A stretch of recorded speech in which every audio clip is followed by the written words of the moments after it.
एक बात यहाँ मैं बड़ी अहम करना चाहूँगा कि हमने पिछले पीटीआई के दौर में देखा, असद उमर साहब थे, उनको फ़ैन बॉय मूवमेंट और पोस्टर बॉय और पता नहीं क्या क्या अल्फाजात से नहीं नवाजा गया और कहा कि ये पाकिस्तान के जो है मईशत को ट्रैक पे लेकर आएंगे। उनको हटाया गया, हफीज़ शेख को लाया गया, उनको हटाया गया, शौकत तरीन को लाया गया।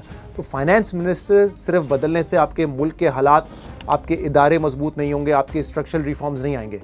इसमें आपको एक तसलसल के साथ एफर्ट करनी पड़ेगी और हर किसी को अपना रोल प्ले करना पड़ेगा। क्यों फाइनेंस मिनिस्टर सिर्फ जिम्मेदार है इन्वेस्टमेंट लाने के, जब SIFC आपने बनाया जिसको हेड कर रहे हैं वजीर आजम, जिसमें आर्म फोर्सेस के लोग हैं, तो जिम्मेदारी तो सबको लेनी चाहिए।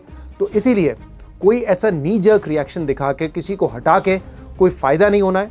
हम IMF प्रोग्राम में हैं और IMF के प्रोग्राम में होते हुए अगर कोई नया फाइनेंस मिनिस्टर भी आएगा तो वो भी आपसे यही कहेगा कि देखें मैं टैक्स रेट नीचे नहीं ला सकता फौरी तौर पे, हमें रिफॉर्म्स की तरफ जाना है। तो अगर रिफॉर्म्स की तरफ ही जाना है तो जो भी आपका फाइनेंस मिनिस्टर है वो और दूसरे इदारे मिलकर काम करें। दिस मेक्स मोर सेंस कि एक कंटिन्यूटी हो। सिर्फ एक फ़र्द वाहिद को तब्दील करने से मामलात नहीं हल होने वाले। तो अब आने वाले वक्त पे ये देखना पड़ेगा कि जो हमें एक वफाकी वज़ीर बता रहे थे कि देखें बिल्कुल प्रेशर तो है और किसी ना किसी को कुर्बानी देनी पड़ेगी। तो क्या वो वक्त आ गया है कि औरंगज़ेब साहब की कुर्बानी दी जाएगी या वो ये सारा इस वक्त जो क्राइसिस है उसमें सर्वाइव कर जाएंगे? ये इंटरेस्टिंग होगा आने वाले वक्त में देखना। बट एज आई सेड, मेरे ख्याल से तो जो सेटअप है उसको अब जब आपने बना ही लिया है तो चलाएं, वरना औरंगज़ेब साहब की जगह कोई और फाइनेंस मिनिस्टर होंगे, क्या तब्दील हो जाएगा। इस पर एक मिसाल मैं आपको देता हूँ। 2022-23 वन ऑफ द वर्स्ट साल था पाकिस्तान की मईशत के हवाले से। मिफ्ता इस्माइल को वज़ीर ख़जाना बनाया था। कुछ टाइम में इसाक डार साहब ने नवाज शरीफ साहब के कान भरना शुरू किए कि उनको हटाएं, मुझे लेकर आएँ, और ऐसा हुआ, हटाया गया मिफ्ता इस्माइल साहब को। क्राइसिस मज़ीद बढ़ गया। हम नियर डिफ़ॉल्ट जो पहुँचे, जो हुकूमत आज बात करती है, वो किसी और के दौर में नहीं थे, वो इसाक डार साहब के दौर में थे, क्योंकि वो कहते थे IMF की बात नहीं मानूंगा।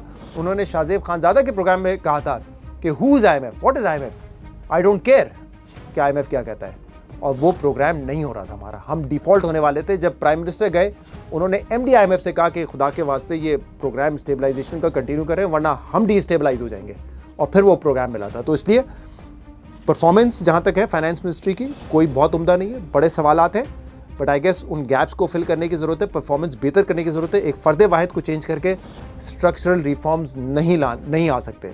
अभी भी जो परफॉर्मेंस आ रही है उसमें भी नहीं आ सकते। तो ये सोचें वो कैसे आ सकते हैं, क्या तब्दीली कर सकते हैं। बिजनेसमैन की बात सुने, कारोबारी तबके की बात सुने, वो सारे मसाइल का हल बताते हैं, लेकिन शायद उसको इम्प्लीमेंट और इन्फोर्स करने वाला कोई नहीं है, या तो शायद हमारी सलाहियत ही इतनी नहीं रही है कि हम उन चीज़ों को इन्फोर्स कर सकें। तो ये तीसरा वो डी नोटिफिकेशन था जिसकी अफवाहें इस्लामाबाद में गर्दिश कर रही हैं। अब देखते हैं आने वाले मामलात, आने वाले दिनों में ये 3 जो जिनमें नोटिफिकेशन और डी नोटिफिकेशन है वो कब सामने आते हैं।